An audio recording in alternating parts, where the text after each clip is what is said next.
The courage to be disliked. The courage to be disliked. कैसे स्वयं को मुक्त करें, अपने जीवन को बदलें और असली खुशी हासिल करें। इचिरो किशिमी और फुमिटाके कोगा। लेखक की टिप्पणी। सिगमंड फ्रॉयड, कार्ल यूंग और अल्फ्रेड एडलर मनोविज्ञान की दुनिया की बड़ी हस्तियां हैं। ये किताब एडलर के दार्शनिक और मनोवैज्ञानिक विचारों व शिक्षा का सार है, जो एक दार्शनिक और एक नौजवान के बीच विवरणात्मक संवाद के रूप में है। एडलर का मनोविज्ञान यूरोप व अमेरिका में काफी प्रचलित है और खुश कैसे रहा जा सकता है, जैसे दार्शनिक प्रश्न का सीधा, सरल जवाब प्रस्तुत करता है। एडलर का मनोविज्ञान इसका समाधान हो सकता है। ये किताब आपकी जिंदगी बदल सकती है। चलिए, इस नौजवान के साथ दरवाजे के पार चलें।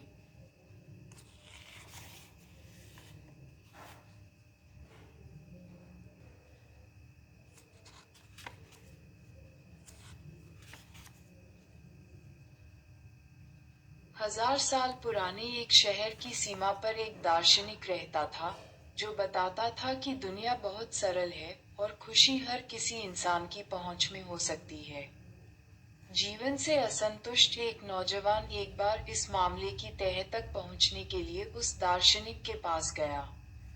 उसे लगता था कि दुनिया में विरोधाभासों की भरमार है और उसकी उद्विग्न दृष्टि में प्रसन्नता की कोई भी अवधारणा पूरी तरह से निरर्थक थी।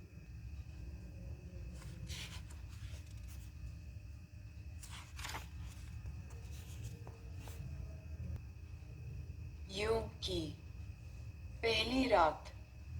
मानसिक आघात को नकारना। नौजवान अध्ययन कक्ष में गया और एक कुर्सी पर बैठ गया। वह आखिर दार्शनिक के सिद्धांतों को खारिज करने पर क्यों आमादा था? ऐसा करने के उसके कारण बिल्कुल स्पष्ट थे।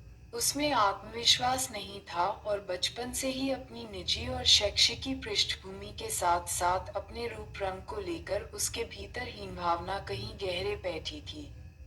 संभवतः उसका ही परिणाम था कि लोगों द्वारा खुद को देखे जाने पर वह बहुत आशंकित हो जाता था। बाकी लोगों की खुशी को सराहने में उसे मुश्किल होती थी और हमेशा खुद पर तरस खाता था। दार्शनिक के दावे उसे और कुछ नहीं, बस कोरी कल्पना जैसे लगते थे। अज्ञात तीसरा व्यक्तित्व। युवक, कुछ क्षण पहले आपने अन्य दर्शन जैसा कुछ कहा, लेकिन मैंने तो सुना है कि आपकी विशेषज्ञता ग्रीक दर्शन में है। दार्शनिक, हाँ, ग्रीक दर्शन किशोरावस्था से ही मेरे जीवन का केंद्र रहा है। सुकरात, प्लेटो, अरस्तु जैसे महान बौद्धिक विचारक उसमें हैं। मैं फिलहाल प्लेटो की एक रचना का अनुवाद कर रहा हूँ और शेष जीवन शास्त्रीय ग्रीक चिंतन के अध्ययन में बिताना चाहता हूँ। युवक, तो यह अन्य दर्शन क्या है? दार्शनिक, यह मनोविज्ञान की बिल्कुल नई विचारधारा है, जिसकी स्थापना ऑस्ट्रियाई मनोवैज्ञानिक अल्फ्रेड एडलर ने 20वीं सदी की शुरुआत में की थी। उसे आमतौर पर एडलरियन मनोविज्ञान कहा जाता है।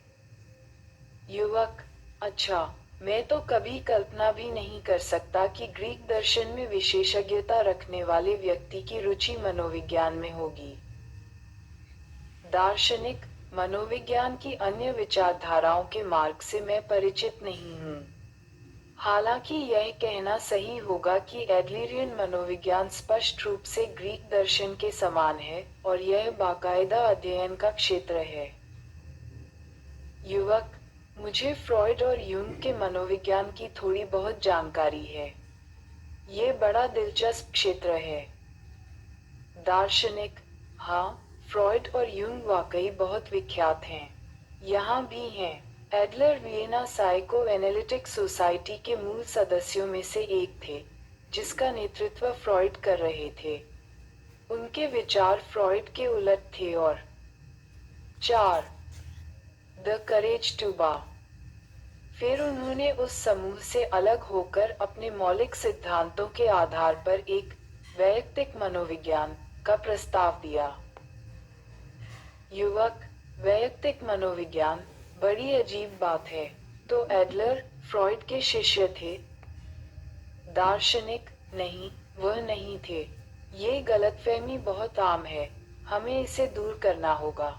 पहली बात, एडलर और फ्रॉइड लगभग हमउम्र थे और शोधकर्ताओं के रूप में उनका रिश्ता बराबरी की बुनियाद पर खड़ा था। इस मामले में एडलर यूंग से काफी अलग थे, जो फ्रॉइड को पिता समान मानते थे। मनोविज्ञान को जहां मूलतः फ्रॉइड और यूंग से जोड़ा जाता है, वहीं उनके साथ ही एडलर को इस क्षेत्र के दुनिया के 3 बड़े व्यक्तित्वों में से एक माना जाता था। युवक, समझा, मुझे उसे पढ़ना चाहिए था। दार्शनिक, इसमें कोई आश्चर्य नहीं कि तुमने एडलर के बारे में नहीं सुना। उन्होंने स्वयं कहा था, शायद कभी ऐसा समय आए जब किसी को मेरा नाम याद नहीं रहे। लोग शायद भूल जाएं कि हमारी विचारधारा का कभी अस्तित्व भी था। फिर वह कहते हैं कि उससे फर्क नहीं पड़ता।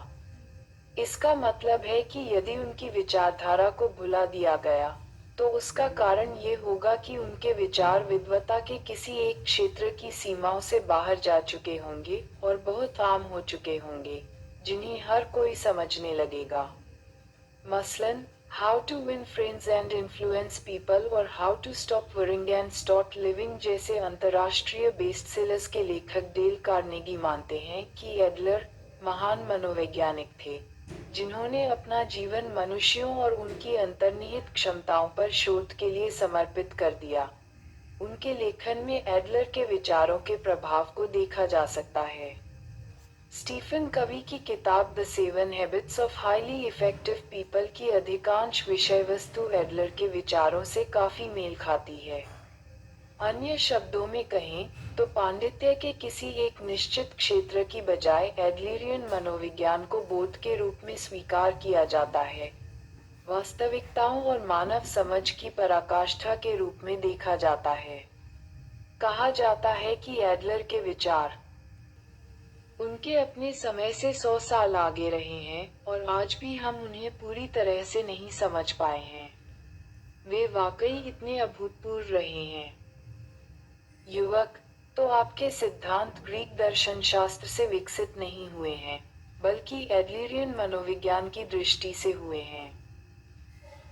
दार्शनिक, हाँ, तुमने सही कहा।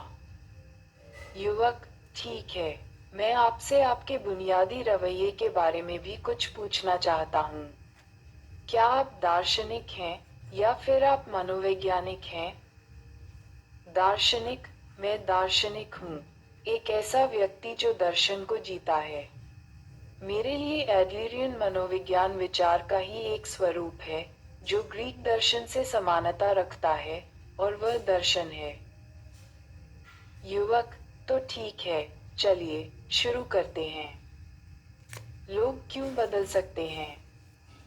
युवक, पहले हम अपने विचार विमर्श के बिंदुओं की योजना बना लेते हैं। आपका कहना है कि लोग बदल सकते हैं। फिर आप एक कदम और आगे बढ़कर कहते हैं कि हर कोई खुशी पा सकता है। दार्शनिक, बिल्कुल, हर कोई उसे पा सकता है और इसमें कोई अपवाद नहीं है। युवक, चलिए खुशी की बात बाद में करेंगे, पहले बदलाव की बात करते हैं। हर कोई बदलना चाहता है।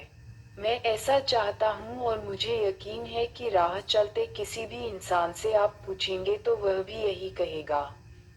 पर हर कोई ऐसा क्यों चाहता है? इसका एक ही जवाब है, क्योंकि वे बदल नहीं सकते। अगर लोगों के लिए बदलना इतना आसान होता, तो वे इसकी इच्छा करने में इतना समय नहीं लगाते। लोग बदलने की चाहे जितनी भी इच्छा रखें, वे बदल नहीं सकते। यही वजह है कि लोग हमेशा नए पंथों और संदेहास्पद स्वयं सहायता सेमिनारों और किसी भी ऐसी बात के झांसे में आ जाते हैं, जो बताती हो कि कैसे हर कोई बदल सकता है। क्या मैं गलत कह रहा हूँ?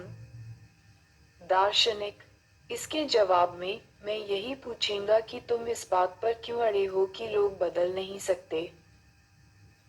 युवक, इसकी वजह है। मेरा एक दोस्त है और उसने खुद को कई वर्षों तक एक कमरे में बंद रखा। वह बाहर जाना चाहता है और मुमकिन हो तो नौकरी भी करना चाहता है। वह खुद को बदलना चाहता है। मैं उसका दोस्त हूँ, लेकिन मैं आपको आश्वस्त कर सकता हूँ कि वह काफी गंभीर किस्म का व्यक्ति है, जो समाज के लिए बहुत उपयोगी हो सकता है।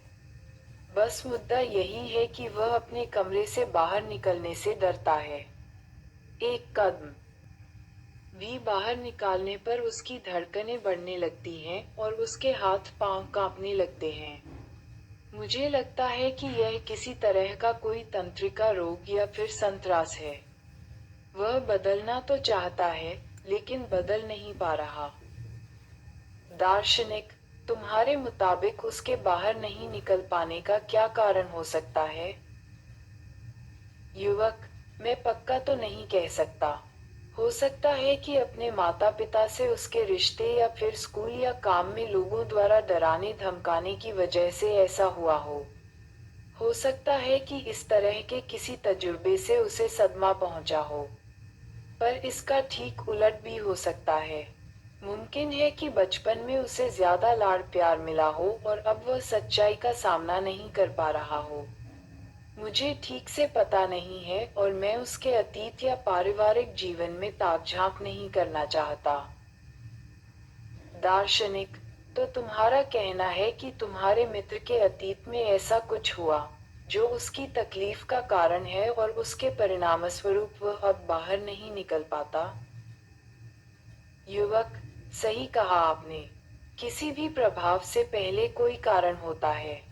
इसमें कोई गहरा रहस्य नहीं है। दार्शनिक, तो शायद उसके बाहर नहीं निकलने का कारण बचपन में उसके घर का माहौल हो सकता है। उसके माता पिता ने उसके साथ बदसलूकी और बड़ा होने तक उसे कभी प्यार का एहसास नहीं हुआ। यही वजह है कि वह लोगों से मेलजोल करने से डरता है और बाहर नहीं जा सकता। ऐसा ही हुआ होगा, है ना? युवक, जी, मैं बस कल्पना ही कर सकता हूँ कि वह सब कितना चुनौतीपूर्ण रहा होगा। दार्शनिक, और फिर तुम कहते हो कि प्रभाव से पहले कारण होता है। यानी मैं अभी जो हूँ, प्रभाव, वह अतीत की घटनाओं, कारणों से निर्धारित होता है। क्या मैं सही समझ रहा हूँ? 8. The courage to be disliked. युवक, जी, बिल्कुल सही। दार्शनिक, तुम्हारे मुताबिक दुनिया में हर कोई जैसा है, वह अपने अतीत की घटनाओं की वजह से है। ये बात थोड़ी अजीब नहीं है? क्या तुम समझ नहीं पा रहे हो?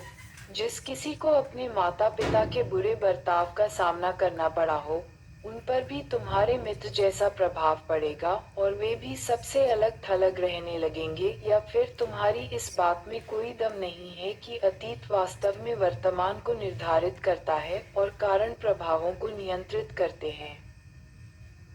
युवक, आप कहना क्या चाहते हैं? दार्शनिक, अगर हम केवल अतीत के कारणों पर ध्यान केंद्रित करेंगे और हालात का वर्णन केवल कारण और परिणाम के माध्यम से करेंगे, तो हम नियतिवाद तक सीमित रह जाएंगे। कारण ये है कि इसके मुताबिक हमारा वर्तमान और हमारा भविष्य पहले ही अतीत की घटनाओं से निर्धारित हो चुका है और उसे बदला नहीं जा सकता। क्या मैं गलत कह रहा हूँ? युवक, तो आपके कहने का मतलब है कि अतीत कोई मायने नहीं रखता? दार्शनिक, हाँ, एडलरियन मनोविज्ञान का यही मानना है। युवक, अच्छा, टकराव के बिंदु अब थोड़े और साफ हो रहे हैं। यदि हम आपके दृष्टिकोण से चलते हैं, तो उसका अंततः यह अर्थ नहीं है कि इस बात की कोई वजह नहीं कि मेरा दोस्त बाहर नहीं जा पाता। आपका कहना है कि अतीत की घटनाएं कोई मायने नहीं रखती। क्षमा करें, लेकिन ये तो बहुत अजीब बात है। उसके अलग थलग रहने का कोई तो कारण होगा। होना भी चाहिए, वरना उसका कोई स्पष्टीकरण नहीं होगा। दार्शनिक, सही कहा तुमने। एडलरियन मनोविज्ञान में हम अतीत के कारणों पर नहीं, बल्कि वर्तमान के लक्ष्यों पर विचार करते हैं। युवक, वर्तमान के लक्ष्य। दार्शनिक, तुम्हारा मित्र असुरक्षित महसूस करता है, इसलिए बाहर नहीं निकल पाता। इसे दूसरे ढंग से देखो। वह बाहर नहीं जाना चाहता, इसलिए वह चिंता या परेशानी की स्थिति तैयार कर रहा है। युवक, यह क्या बात हुई? दार्शनिक, इसे इस तरह देखने की कोशिश करो। तुम्हारे दोस्त का लक्ष्य पहले से ये था कि उसे बाहर नहीं जाना था और वह अब चिंता व भय की स्थिति तैयार कर रहा है, ताकि उस लक्ष्य को पा सके। एडलरियन मनोविज्ञान में इसे टेलियोलॉजी यानी स्वदेशवाद कहा जाता है। युवक, आप मजाक कर रहे हैं। मेरे दोस्त ने चिंता व भय की कल्पना की है, तो आप ये दावा भी कर सकते हैं कि मेरा दोस्त बीमार होने का नाटक कर रहा है। दार्शनिक, वह दिखावा नहीं कर रहा है। तुम्हारा दोस्त जिस चिंता व भय को महसूस कर रहा है, वह वास्तविक है। हो सकता है कि कभी कभार उसे सिरदर्द हो या फिर उसके पेट में मरोड़ उठे। पर इन लक्षणों को उसने तैयार किया है, ताकि वह बाहर नहीं जाने के अपने मकसद को पूरा कर सके। युवक, ये सच नहीं है। ये तो बहुत कष्टदायक बात है। दार्शनिक, नहीं। यही तो इटियोलॉजी यानी हेतुकी, कारण कार्य संबंध का अध्ययन, और टेलियोलॉजी यानी स्वदेशवाद, कारण की बजाय किसी कार्य के उद्देश्य का अध्ययन, के बीच का अंतर है। जो कुछ तुमने मुझे बताया, वह कारण कार्य संबंध पर आधारित है। जब तक हम हेतुकी पर अटके रहेंगे, हम एक कदम भी आगे नहीं बढ़ सकते। मानसिक आघात का अस्तित्व नहीं है। युवक, अगर आप इतना जोर देकर बात करेंगे, तो मैं चाहूंगा कि आप विस्तार पूर्वक बताएं। हेतुकी और स्वदेशिता के बीच के अंतर से शुरुआत करते हैं। दार्शनिक, मान लो कि तुम्हें जुकाम व बुखार है और तुम डॉक्टर को दिखाने गए हो। मान लो कि वह कहता है कि कल तुम जब बाहर निकले तो तुमने अच्छी तरह कपड़े नहीं पहन रखे थे और उस वजह से तुम्हें जुकाम हो गया। तो क्या तुम उसकी बात से संतुष्ट हो जाओगे?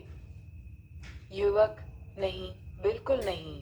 मुझे इस बात से फर्क नहीं पड़ेगा कि कारण क्या था, चाहे मेरे कपड़े रहे हों, बारिश हो रही हो या फिर कुछ और। लक्षणों पर ध्यान देना होगा कि मुझे बुखार है और यही बात मेरे लिए अहम होगी।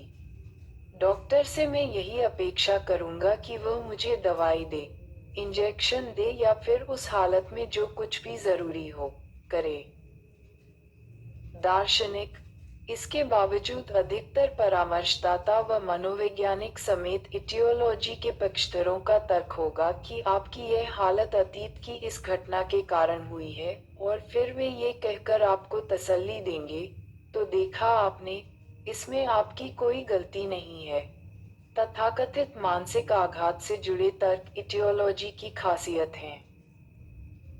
युवक, एक मिनट, तो क्या आप मानसिक आघात के होने को पूरी तरह से नकार रहे हैं? दार्शनिक, बिल्कुल, मैं यही कर रहा हूँ। युवक, क्या? तो क्या यह यूं कहें कि एडलर मनोविज्ञान के विशेषज्ञ नहीं हैं? दार्शनिक, एडलरियन मनोविज्ञान में मानसिक आघात को निर्णायक ढंग से नकारा जाता है। ये काफी नया और क्रांतिकारी बिंदु था।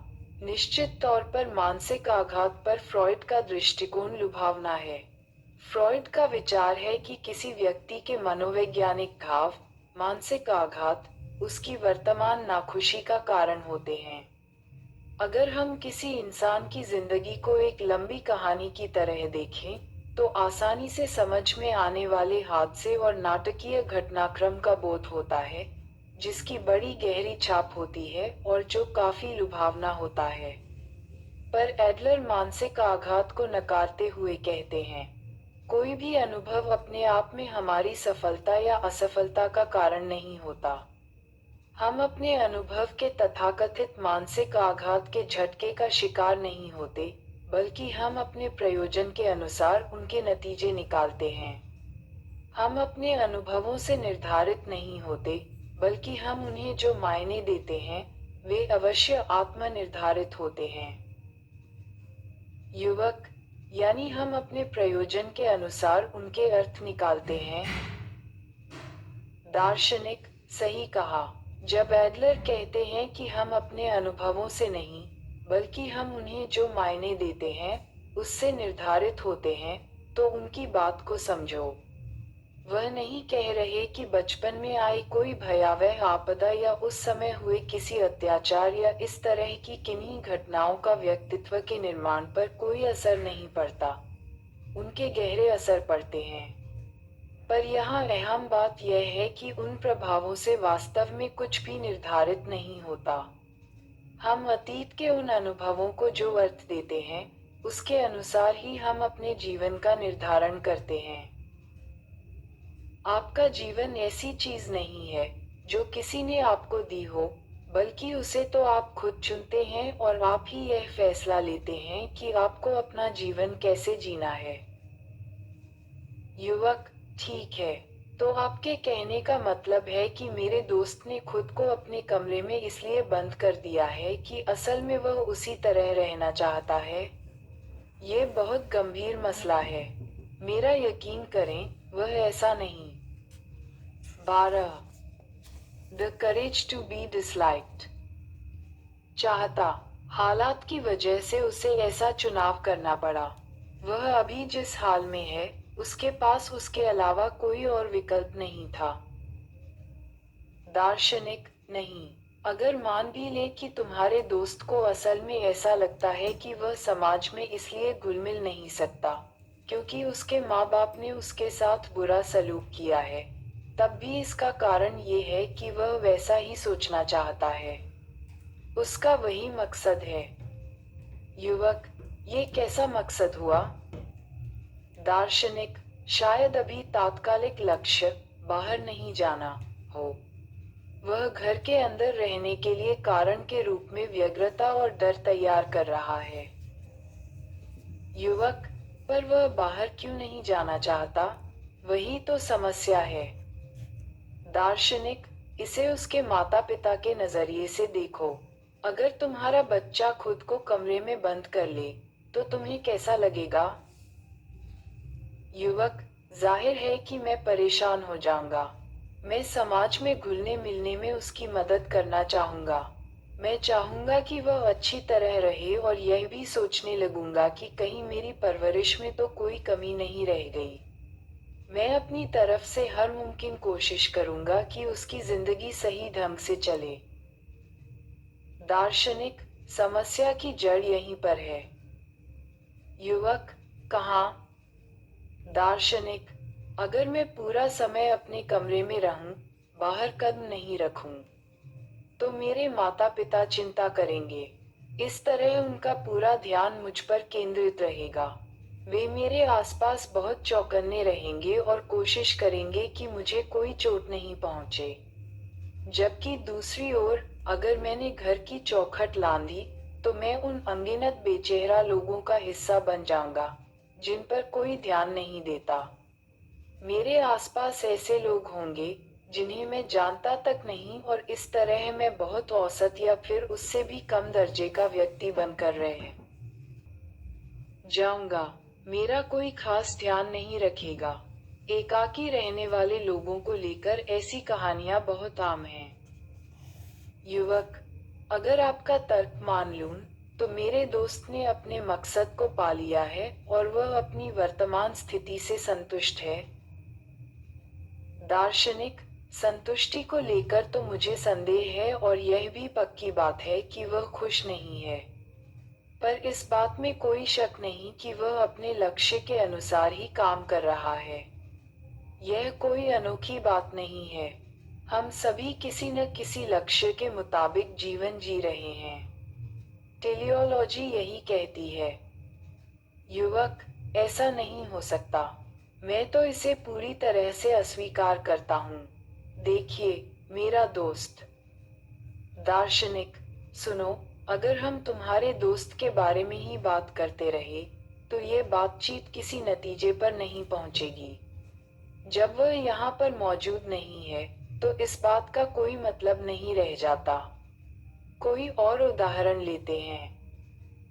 युवक: ठीक है, तो ये कैसा रहेगा? यह मेरी अपनी कहानी है और यह अनुभव मुझे कल ही हुआ था।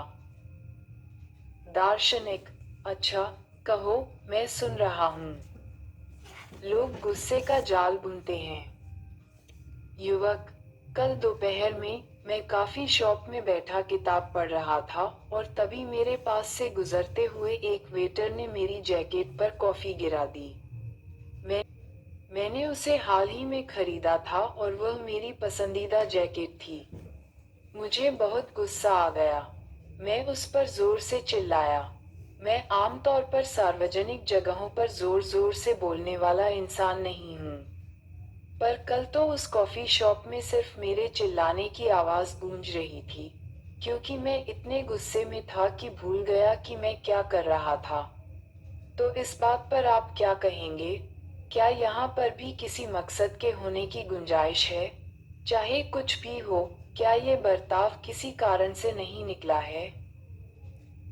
दार्शनिक: तो तुम्हें क्रोध की भावना से उत्तेजित कर दिया और तुम चिल्लाने लगे, जबकि आमतौर पर तुम बहुत सौम्य किस्म के इंसान हो, फिर भी तुम गुस्से में आ गए।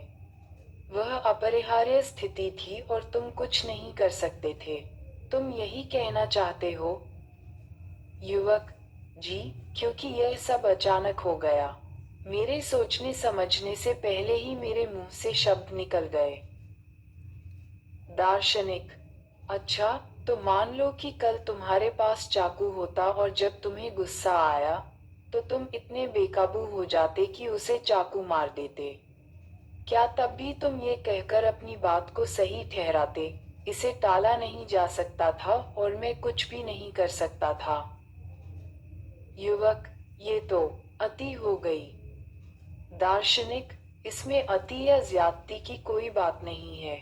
अगर हम तुम्हारे तर्क से चलें, तो गुस्से में किए गए किसी भी अपराध का इल्जाम गुस्से की भावना पर डाला जा सकता है और फिर तो उस आदमी की कोई जिम्मेदारी नहीं मानी जाएगी, क्योंकि तुम्हारा कहना है कि लोग अपनी भावनाओं पर काबू नहीं पा सकते।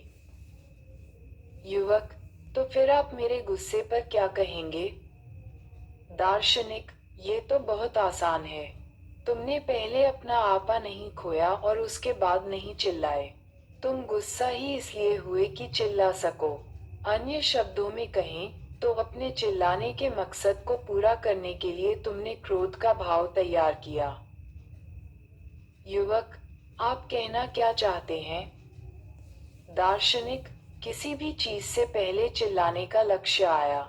यानी चिल्लाकर तुम चाहते थे कि वेटर तुम्हारे सामने हाथ खड़े कर दे और तुम्हारी बात सुने। उसके लिए तुमने क्रोध की भावना को तैयार किया। युवक: मैंने ऐसा किया? आप मजाक तो नहीं कर रहे? दार्शनिक: तो फिर तुमने अपनी आवाज ऊंची क्यों की? युवक: जैसा कि मैंने पहले भी कहा, मैंने अपना आपा खो दिया था। मैं बहुत परेशान था। दार्शनिक: नहीं, तुम आवाज ऊंची किए बिना भी अपनी बात कह सकते थे और हो सकता है कि वेटर भी तुमसे माफी मांग लेता, किसी साफ कपड़े से तुम्हारी जैकेट साफ कर देता और तुम्हारी तसल्ली के लिए हर मुमकिन कदम उठाता। हो सकता है कि वह उसे ड्राई क्लीन के लिए भिजवा देता। अपने दिमाग में कहीं तुम्हें भी पता था कि वह ये सब कर सकता है, लेकिन फिर भी तुम उस पर चिल्लाए। सामान्य शब्दों में अपनी बात कहने में तुम्हें परेशानी लगी, तो तुमने उससे निकलने की कोशिश की और प्रतिरोध नहीं करने वाले व्यक्ति को अपने सामने झुकने पर मजबूर कर दिया। ऐसा करने के लिए तुमने क्रोध की भावना का इस्तेमाल किया। 16. The courage to be disliked. युवक: ऐसा कुछ नहीं हुआ। आप मुझे बेवकूफ नहीं बना सकते। मैंने उसे अपने सामने झुकाने के लिए गुस्से कर जाल बुना। मैं कसम खाकर कहता हूँ कि इस तरह की बात सोचने के लिए मेरे पास एक पल का भी वक्त नहीं था। सोच समझकर मैंने गुस्सा नहीं किया। गुस्सा तो आवेगशील तात्कालिक किस्म की भावना है। दार्शनिक, सही बात है कि क्रोध तात्कालिक भावना है। मैं तुम्हें एक कहानी सुनाता हूँ। एक दिन एक माँ और उसकी बेटी में जोरदार झगड़ा हो रहा था। तभी अचानक फोन की घंटी बजी। हेलो, माँ ने जल्दी से फोन उठाया और उसकी आवाज में गुस्से का भाव था। फोन पर उसकी बेटी के होमरूम टीचर थे। जैसे ही माँ को पता चला कि फोन पर कौन है, तो उनका स्वर पूरी तरह से बदल गया और उसमें विनम्रता आ गई। अगले तकरीबन 5 मिनट तक वह बड़े अच्छे ढंग से बातचीत करती रही। फोन रखते ही उसके हाव भाव बिल्कुल बदल गए और वह अपनी बेटी पर फिर से चिल्लाने लगी। युवक, इसमें तो कुछ भी अजीब नहीं है। दार्शनिक, तुमने देखा नहीं कि किस तरह गुस्सा एक तरह का हथियार है, जिसे जरूरत पड़ने पर निकाला जा सकता है। फोन बजते ही उसे परे धकेल दिया जाता है और फोन रखते ही फिर से निकाल लिया जाता है। माँ गुस्से में नहीं चिल्ला रही है कि उस पर उसका कोई वश नहीं है। वह तो बस गुस्से का इस्तेमाल जोर से चिल्लाकर अपनी बेटी पर काबू पाने के लिए कर रही है और इस तरह अपनी बात उस पर थोप रही है। युवक, तो गुस्सा किसी मकसद को पाने का साधन है। दार्शनिक, टेलियोलॉजी यही कहती है। युवक, अब मेरी समझ में आया। अपने सौम्य मुखौटे के नीचे आप भयानक ढंग से शून्यवादी हैं। चाहे हम मेरे गुस्से की बात करें या फिर एकाकी रहने वाले मेरे दोस्त की, आपकी समझ इंसानों को लेकर अविश्वास की भावनाओं से भरी है। अतीत से नियंत्रित हुए बिना जीवन कैसे जिया जाए? दार्शनिक, मैं शून्यवादी कैसे हूँ? युवक, आप इस बात पर गौर करें। आप मानव भावनाओं को नकारते हैं। आप कहते हैं कि भावनाएं किसी हथियार या औजार से ज्यादा कुछ नहीं। ये भी कि वे तो बस लक्ष्य पाने के साधन मात्र हैं। भावना को नकारते हुए आप ऐसे विचार की पुष्टि कर रहे हैं, जो हमारी मानवता को नकारने की कोशिश करता है। हमारे पास जज्बात हैं और कई तरह की भावनाओं से हम प्रभावित होते हैं। यही बात तो हमें इंसान बनाती है। अगर भावनाओं को ही नकार दिया जाए, तो इंसान मशीन बनकर रह जाएंगे। अगर यह शून्यवाद नहीं है, तो क्या है? दार्शनिक, मैं भावनाओं के होने से इनकार नहीं कर रहा। इसमें कोई शक नहीं कि हर किसी के जज्बात होते हैं। पर अगर तुम मुझसे कहते हो कि लोग ऐसे प्राणी हैं, जो भावनाओं पर काबू नहीं कर सकते, तो मैं तुम्हारी बात का विरोध करूंगा। एडलरियन मनोविज्ञान चिंतन का एक स्वरूप है, एक ऐसा दर्शन जो पूरी तरह से शून्यवाद का विरोधी है। हम भावना से नियंत्रित नहीं होते। इस मायने में इससे पता चलता है कि लोग भावना से नियंत्रित नहीं होते, और साथ ही यह भी कि हम अतीत से नियंत्रित नहीं होते। युवक, तो लोग भावना या अतीत से नियंत्रित नहीं होते? दार्शनिक, ठीक है, मैं उदाहरण देकर समझाता हूँ। मान लो कि अतीत में किसी के माता पिता का तलाक हो गया। क्या ये बात ठीक वैसी ही वस्तुगत नहीं है, जैसे कि कुएं का पानी हमेशा 18 डिग्री पर रहता है? 18, 17, the courage to be disliked. पर क्या तलाक ठंडा महसूस होता है या गुनगुना? तो यह अभी की बात है, आत्मगत चीज। अतीत में चाहे जो कुछ भी हुआ हो, उसके बावजूद उसे जो अर्थ अभी दिया जाएगा, वही किसी व्यक्ति के वर्तमान को निर्धारित करेगा। युवक, यहाँ सवाल यह नहीं है कि क्या हुआ था, बल्कि यह है कि उसका हल कैसे किया गया। दार्शनिक, बिल्कुल यही बात है। हम किसी टाइम मशीन से अतीत में वापस नहीं जा सकते। हम समय की सुइयों को वापस नहीं लौटा सकते। यदि तुम इटियोलॉजी में अटके रहोगे, तो हमेशा अतीत से बंधे रहोगे और कभी खुशी नहीं पा सकोगे। युवक: सही है। हम अतीत को नहीं बदल सकते और इसी वजह से जिंदगी इतनी मुश्किल है। दार्शनिक: जीवन कठिन नहीं है। यदि अतीत ही सब कुछ निर्धारित करे और कुछ भी बदला नहीं जा सकता, तो वर्तमान में जीते हुए हम अपनी जिंदगी में आगे बढ़ने के लिए किसी तरह के प्रभावकारी कदम नहीं उठा सकेंगे। नतीजा क्या होगा? हम इस तरह के शून्यवाद और निराशावाद तक पहुंच जाएंगे कि उम्मीद खो देंगे और जीना छोड़ देंगे। मानसिक आघात के तर्क का प्रतिनिधित्व करती फ्रॉइड की इटियोलॉजी अलग स्वरूप का नियतिवाद है और यह शून्यवाद की तरफ ले जाती है। क्या तुम इस तरह के मूल्यों को स्वीकार करोगे? युवक: मैं उन्हें स्वीकारना नहीं चाहता, लेकिन अतीत काफी शक्तिशाली होता है। दार्शनिक: संभावनाओं के बारे में सोचो। यदि हम मान लें कि लोग बदल सकते हैं, तो इटियोलॉजी पर आधारित कुछ मूल्य निराधार हो जाएंगे और फिर हमें टेलियोलॉजी को ही मानना पड़ेगा। युवक: तो आपके कहने का मतलब है कि हमें हमेशा इस बात को मानना चाहिए कि लोग बदल सकते हैं? दार्शनिक: बिल्कुल मानना चाहिए। ये समझो कि फ्रॉइड की इटियोलॉजी हमारी मुक्त इच्छा को नकारती है और इंसानों को मशीन जैसा समझती है। युवक थोड़ी देर चुप रहा और उसने दार्शनिक के अध्ययन कक्ष पर नजर डाली। फर्श से लेकर छत तक किताबों की अलमारियां थीं और एक छोटे से लकड़ी के डेस्क पर एक पेन और आंशिक रूप से लिखी गई पांडुलिपि जैसी दिखती कोई चीज रखी थी। दार्शनिक का दावा था कि लोग अतीत के कारणों से संचालित नहीं होते, बल्कि उन लक्ष्यों के अनुसार आगे बढ़ते हैं जिन्हें वे स्वयं निर्धारित करते हैं। जिस टेलियोलॉजी का वह समर्थन कर रहे थे, वह ऐसा विचार था जिसने सम्मानित मनोविज्ञान के कारण कार्य संबंध को उलटकर रख दिया था और उस युवक को उसे स्वीकारना असंभव लग रहा था। तो फिर वह किस दृष्टिकोण से अपने तर्क देना शुरू करे? ये सोचते हुए उसने गहरी सांस ली। सुकरात और एडलर। युवक: ठीक है, मैं आपको अपने एक और दोस्त के बारे में बताता हूँ, जिसका नाम रख लेते हैं वाई। ऐसा इंसान जिसका व्यक्तित्व हमेशा से बहुत खुशनुमा रहा है और वह हर किसी से सहजता से बात कर लेता है। वह सूरजमुखी की तरह है, उसे हर कोई प्यार करता है और उसकी मौजूदगी में लोग खुश रहते हैं। उसके ठीक उलट, मुझे सामाजिक तौर पर कभी भी सहजता महसूस नहीं हुई और मैं कई विकारों से ग्रस्त रहा हूँ।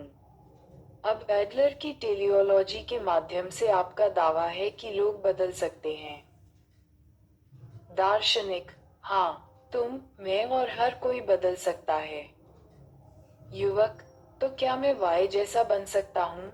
मैं दिल से चाहता हूँ कि उसके जैसा बन सकूं। दार्शनिक: इस वक्त तो मैं यही कहूंगा कि ऐसा नहीं हो सकता। युवक: अच्छा, अब आए ना अपने असली रंग में। तो आप अपने सिद्धांत से मुकर रहे हैं? दार्शनिक: नहीं, मैं ऐसा कुछ नहीं कर रहा। बदकिस्मती से अभी तुम्हें एडलरियन मनोविज्ञान की कोई समझ नहीं है। बदलाव की ओर पहला कदम है जानना। युवक: अगर मैंने एडलरियन मनोविज्ञान को थोड़ा बहुत समझ लिया, तो क्या मैं वाई जैसा इंसान बन सकता हूँ? दार्शनिक: तुम्हें जवाब पाने की जल्दी क्यों है? तुम्हें खुद अपने जवाब तक पहुंचना होगा, ना कि उसके लिए किसी और पर निर्भर रहना होगा। बाकी लोगों से जो जवाब मिलेंगे वे तो कामचलाउ कदम होंगे, उनकी कोई अहमियत नहीं है। सुकरात का ही उदाहरण लो, जिन्होंने दरअसल एक भी किताब नहीं लिखी। वे एथेंस के लोगों, खासकर युवाओं के साथ सार्वजनिक बहस करते थे और उनके शिष्य प्लूटो ने भावी पीढ़ियों तक उनके दर्शन को पहुंचाने के लिए उसे लिखित रूप दिया। एडलर ने भी साहित्यिक गतिविधियों में कोई खास दिलचस्पी नहीं दिखाई। वे भी वियना के कैफेज में निजी संवाद करने को प्राथमिकता देते थे और छोटे छोटे समूहों के साथ बातचीत करते थे। वह निश्चित तौर पर केवल बात बनाने वाले अव्यावहारिक बुद्धिजीवी नहीं थे। युवक, तो सुकरात और एडलर दोनों अपने विचारों को संवाद से व्यक्त करते थे। दार्शनिक, हाँ, तुम्हारे सभी संशय इस बातचीत से दूर होंगे। तुम बदलने लगोगे, मेरे शब्दों से नहीं, बल्कि अपने कार्यकलाप से।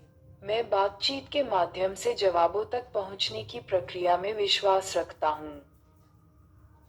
युवक, अच्छा, तो हम क्या सुकरात व एडलर की तर्ज पर बातचीत करने की कोशिश करेंगे? यहाँ इस छोटे से अध्ययन कक्ष में? दार्शनिक, क्या ऐसा करना काफी नहीं होगा? युवक, मैं भी वही जानना चाहता हूँ। हम इसे जहां तक संभव हो ले जाएंगे और तब तक लगे रहेंगे, जब तक कि या तो आप अपना सिद्धांत नहीं छोड़ दें या फिर मैं आपके सामने नहीं झुक जाऊं।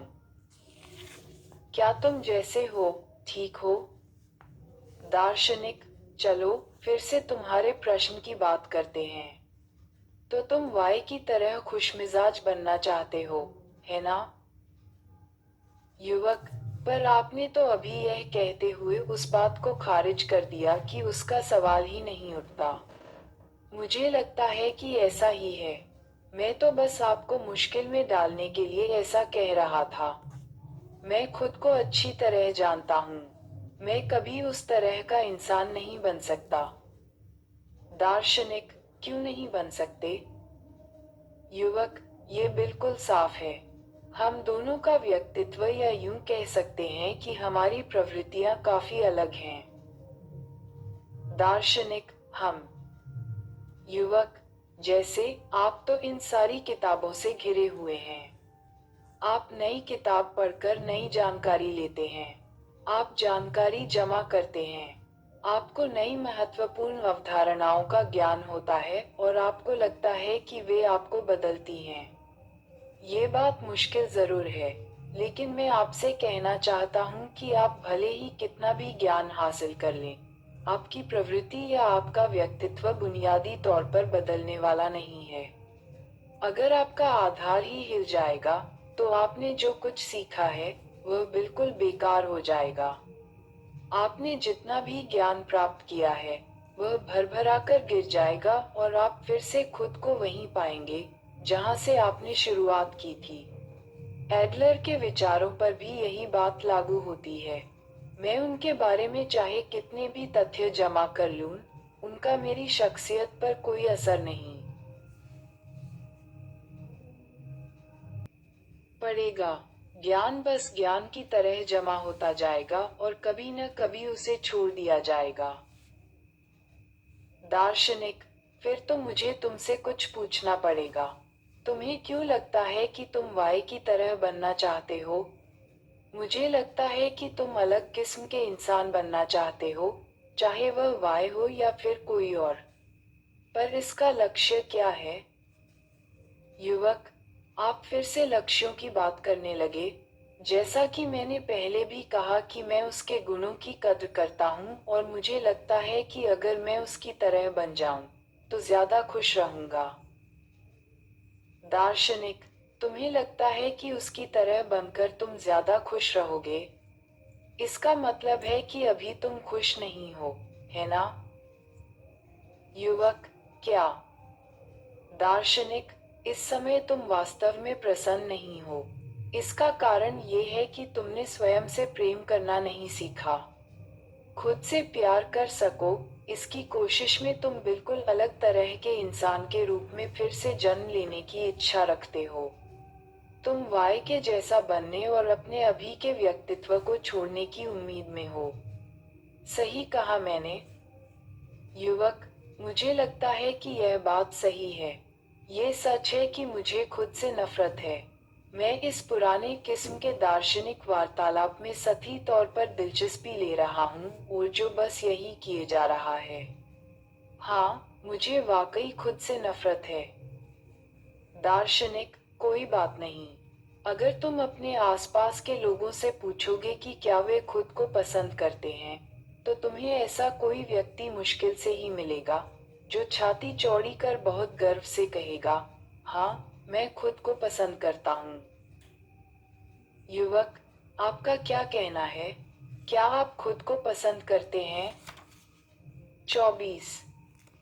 The courage to be disliked.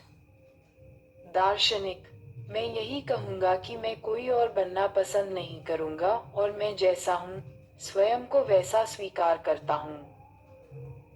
युवक, आप खुद को स्वीकार करते हैं? दार्शनिक, देखो, तुम चाहे कितना भी चाहो, तुम वाय की तरह नहीं बन सकते। तुम वाय नहीं हो, तुम जैसे हो वैसे हो। पर मैं यह नहीं कह रहा कि जैसे तुम हो वैसा होना सही है। अगर तुम्हें वाकई खुशी महसूस नहीं होती, तो इसका मतलब साफ है कि सब कुछ सही नहीं है। तुम्हें अपने कदम आगे बढ़ाने होंगे और आगे बढ़ना होगा। युवक, आपने बड़ी कड़वी बात कही, पर मैं आपकी बात समझ गया। ये स्पष्ट है कि मैं अभी जैसा हूँ, वह सही नहीं है। मुझे आगे बढ़ना होगा।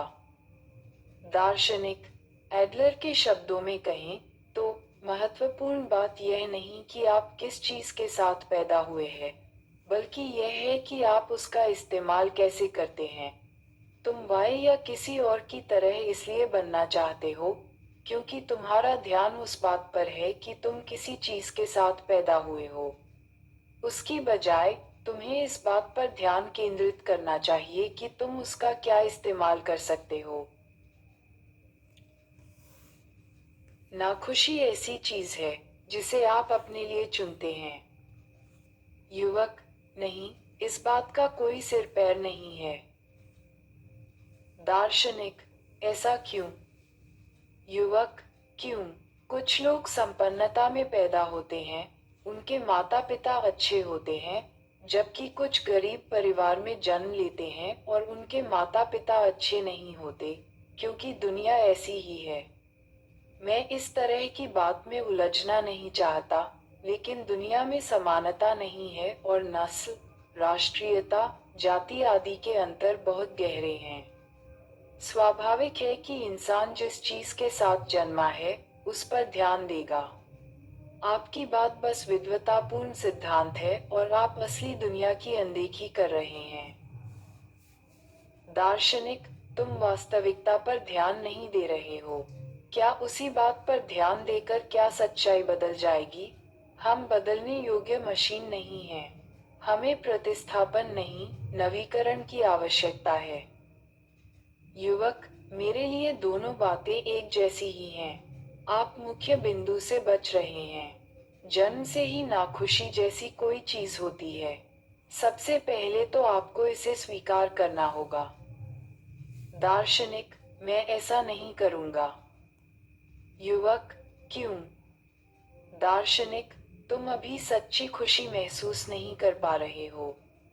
तुम्हें जीना मुश्किल लगता है और तुम्हारी इच्छा है कि तुम किसी अलग इंसान के 26.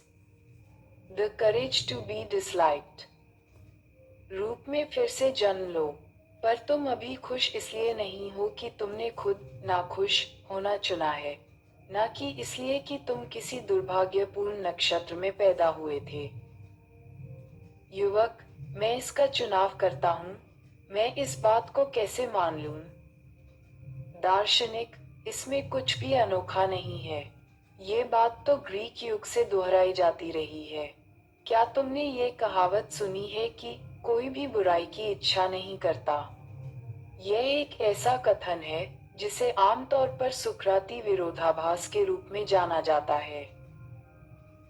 युवक, ऐसे लोगों की कमी नहीं है जो बुराई चाहते हैं, है ना? कितने ही चोर, कातिल मौजूद हैं और नेताओं व अफसरों की भी कमी नहीं है जो गैरकानूनी काम करते हैं। शायद ऐसे वास्तविक अच्छे लोगों को खोजना मुश्किल है जो बुराई की इच्छा नहीं करते। दार्शनिक, इसमें कोई संदेह नहीं कि बुरे बर्ताव वाले लोगों की कमी नहीं है। पर कोई भी, यहाँ तक कि बड़े से बड़ा अपराधी भी केवल बुरे काम करने की इच्छा से गुनाह नहीं करता। हर अपराधी के पास उसमें शामिल होने का कोई न कोई औचित्य होता है।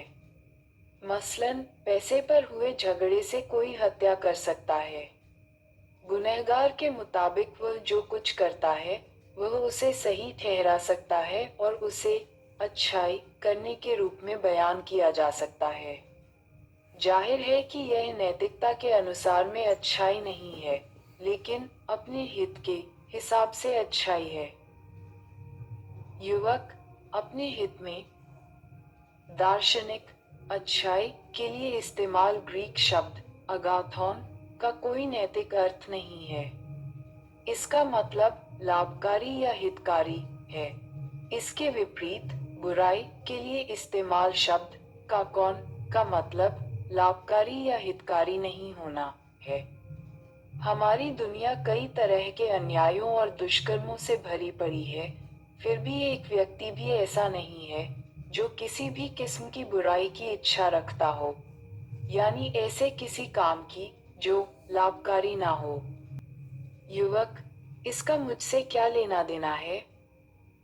27। दार्शनिक तुम्हारे जीवन के किसी चरण में तुमने नाखुश होना चुना। इसका कारण यह नहीं कि तुम दुख भरे हालात में पैदा हुए थे या किसी ऐसी स्थिति में आ गए थे। बात यह है कि तुम्हें लगा कि नाखुश होना तुम्हारे लिए अच्छा होगा। युवक ऐसा क्यों और किस लिए? दार्शनिक तुम इसे कैसे सही ठहराओगे? तुमने दुखी होना क्यों चुना? मैं इसका कोई निश्चित जवाब या इसके बारे में विस्तार से नहीं जानता। शायद इस पर बात करते हुए ये स्पष्ट हो सके। युवक आप मुझे बेवकूफ बनाने की कोशिश कर रहे हैं। आपको ये फलसफा लगता है? मैं इस बात को स्वीकार नहीं करता। ना चाहने के बावजूद युवक खड़ा हुआ और दार्शनिक को घूरकर देखने लगा। मैंने दुख भरी जिंदगी का चुनाव किया क्योंकि वह मेरे लिए अच्छा था। कितनी बेतुकी बात है। मेरा उपहास करने के लिए यह ऐसी बातें क्यों कर रहे हैं? मैंने क्या गलत किया? चाहे जो भी करना पड़े, मैं इनके तर्क की धज्जियां उड़ा दूंगा। मैं इन्हें अपने सामने झुकाकर रहूंगा। युवक का चेहरा उत्तेजना से तमतमाने लगा। लोग हमेशा ना बदलने का चुनाव करते हैं। दार्शनिक बैठ जाओ। ये तो स्वाभाविक है कि हमारे दृष्टिकोण आपस में टकराएंगे। मैं बहुत सरल स्पष्टीकरण देकर बताता हूँ कि एडलरियन मनोविज्ञान में इंसानों को कैसे देखा जाता है। युवक ठीक है, पर कृपया संक्षेप में बताएं। दार्शनिक पहले तुमने कहा था कि किसी भी व्यक्ति की प्रवृत्ति या उसका व्यक्तित्व बदला नहीं जा सकता। एडलरियन मनोविज्ञान में हम इन दोनों को जीवन शैली के रूप में व्यक्त करते हैं। युवक जीवन शैली? दार्शनिक हाँ, जीवन शैली जीवन में चिंतन और कर्म की प्रवृत्तियां हैं। युवक सोच और कर्म की प्रवृत्तियां? दार्शनिक कोई दुनिया को और खुद को कैसे देखता है? इसे ऐसे समझो कि सार्थकता खोजने के तरीकों को साथ लाने की अवधारणा है। जीवन शैली संकीर्ण अर्थ में जीवन शैली को किसी व्यक्ति के व्यक्तित्व के रूप में परिभाषित किया जा सकता है। व्यापक अर्थ में यह व्यक्ति की विश्वदृष्टि और जीवन को लेकर उसके नजरिए को सम्मिलित करता है। युवक विश्व को लेकर उनका नजरिया? दार्शनिक मान लो एक इंसान है जो खुद को लेकर चिंतित रहता है और कहता है मैं निराशावादी हूँ। इस बात को इस तरह भी कहा जा सकता है, दुनिया को देखने का मेरा नजरिया निराशावादी है। यहाँ तुम देखोगे कि मुद्दा व्यक्तित्व का नहीं है, बल्कि दुनिया के प्रति दृष्टिकोण का है। ऐसा लगता है कि व्यक्तित्व शब्द थोड़ा अर्थभेद लिए है और बताता है कि व्यक्ति अपरिवर्तनीय है। पर हम तो दुनिया के प्रति दृष्टिकोण की बात कर रहे हैं और उसे बदला जा सकता है। युवक ये थोड़ा उलझाने वाला है। जब आप जीवन शैली की बात करते हैं, तो क्या आपका मतलब जीने के तरीके से है? दार्शनिक हाँ, इसे ऐसे भी कहा जा सकता है। इसे थोड़ा और ठीक किया जाए तो यह वह तरीका है जैसा जीवन होना चाहिए। संभव है कि तुम अपनी प्रकृति या व्यक्तित्व को किसी ऐसी चीज के रूप में देखो जो तुम्हें मिली है और जिसका तुम्हारी इच्छा से कोई संबंध नहीं है। एडलरियन मनोविज्ञान में जीवन शैली को किसी ऐसी चीज के रूप में देखा जाता है जिसे आप अपने लिए चुनते हैं। युवक, जिसे आप अपने लिए चुनते हैं। दार्शनिक, बिल्कुल, आप अपनी जीवन शैली चुनते हैं। युवक, तो मैंने न केवल नाखुश होना चुना, बल्कि मैंने तो अपने विकारयुक्त व्यक्तित्व को भी चुना। दार्शनिक, हाँ। युवक, ये कुछ ज्यादा हो गया। मुझे जानकारी होने से पहले ही मेरा व्यक्तित्व यही था। मुझे ऐसा कुछ भी याद नहीं कि मैंने इसे चुना हो। आप पर भी यही बात लागू होती है ना? अपनी इच्छा से अपनी शख्सियत चुनना। ये सुनकर तो ऐसा लग रहा है कि आप इंसानों के बारे में नहीं, बल्कि रोबोट के बारे में बात कर रहे हैं। दार्शनिक, यह सही है कि तुमने जानबूझकर इस तरह का होना नहीं चुना। तुम्हारा पहला चुनाव शायद अनजाने में रहा हो और उसमें, जैसा कि तुमने पहले भी कहा था, जाति, राष्ट्रीयता, संस्कृति और घर का वातावरण जैसे बाहरी कारक भी जुड़े हों। इन सब का उस चुनाव पर उल्लेखनीय असर पड़ा होगा। फिर भी तुम ही हो जिसने इस तरह का होना चुना। 30. The courage to be disliked. युवक, मुझे आपकी बात बिल्कुल समझ नहीं आ रही है। आखिर मैं ऐसा कैसे चुन सकता था? दार्शनिक, एडलरियन मनोविज्ञान का मानना है कि 10 वर्ष की आयु के आसपास ऐसा होता है। युवक, चलिए, आपकी बात मान लेता हूँ, हालांकि यह सही नहीं है। मान लीजिए, 10 साल की उम्र के आसपास मैंने इस जीवन शैली या ऐसी ही किसी चीज का अनजाने में चुनाव कर लिया।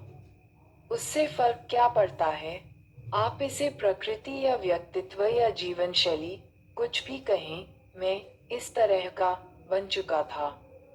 पर इससे हालात नहीं बदल जाते। दार्शनिक, ये सच नहीं है। अगर तुम्हारी जीवन शैली जन्मजात नहीं है, बल्कि तुमने उसे खुद चुना है, तो फिर उसे बदला भी जा सकता है।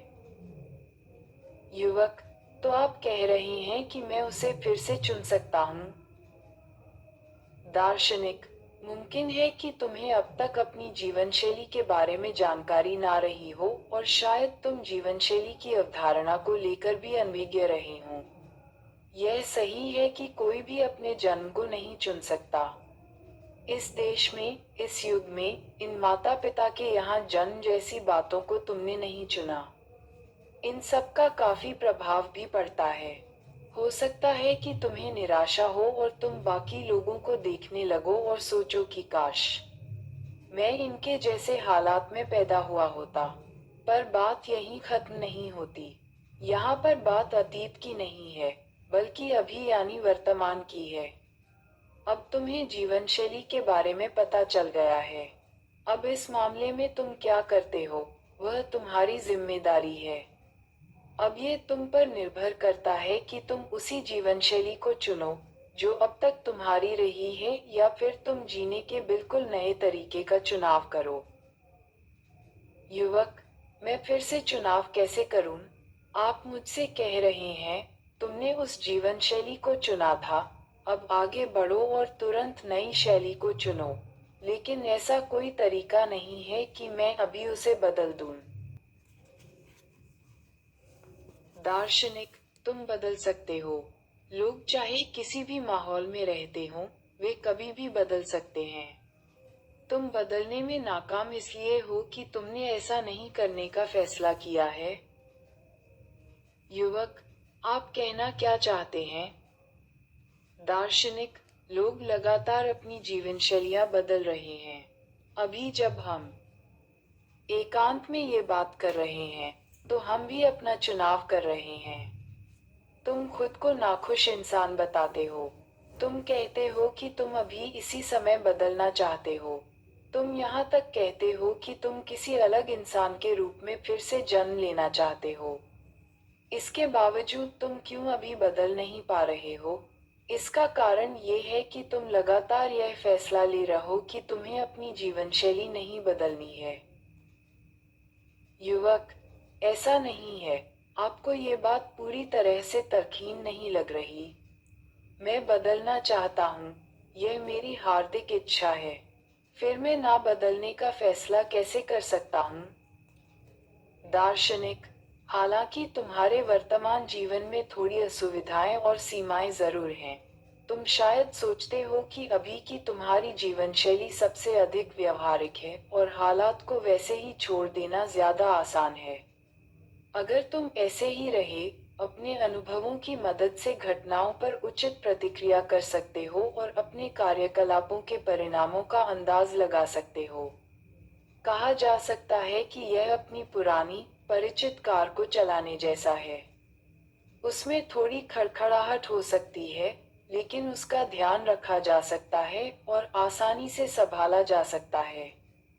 जबकि दूसरी ओर, अगर नई जीवन शैली को चुना जाए, तो इसका पूर्वानुमान नहीं लगाया जा सकता कि उस नए रूप में क्या होने वाला है या फिर आगे की घटनाओं से कैसे निपटा जाए। भविष्य को देखना मुश्किल होगा और जीवन में बेचैनी भर जाएगी। हो सकता है कि आगामी जीवन दुख दर्द से भरा हो। कहने का मतलब है कि लोगों को भले हजारों शिकायतें हों, लेकिन फिर भी बने बनाए ढर्रे पर चलना अधिक आसान और सुरक्षित लगता है।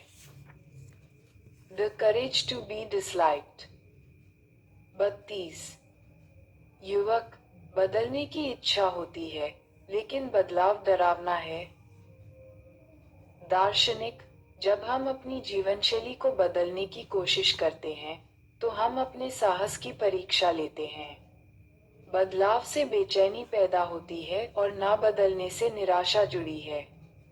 मुझे पता है कि तुमने बाद वाले विकल्प को चुना। युवक: रुकिए, अभी आपने साहस शब्द का इस्तेमाल किया। दार्शनिक: हाँ, एडलेरियन मनोविज्ञान साहस का मनोविज्ञान है। तुम्हारी नाखुशी का दोष आपके अतीत या आपके वातावरण पर नहीं मढ़ा जा सकता। इसका यह मतलब भी नहीं कि तुममें योग्यता की कमी है। तुममें बस साहस की कमी है। कहा जा सकता है कि तुममें खुश होने के साहस की कमी है।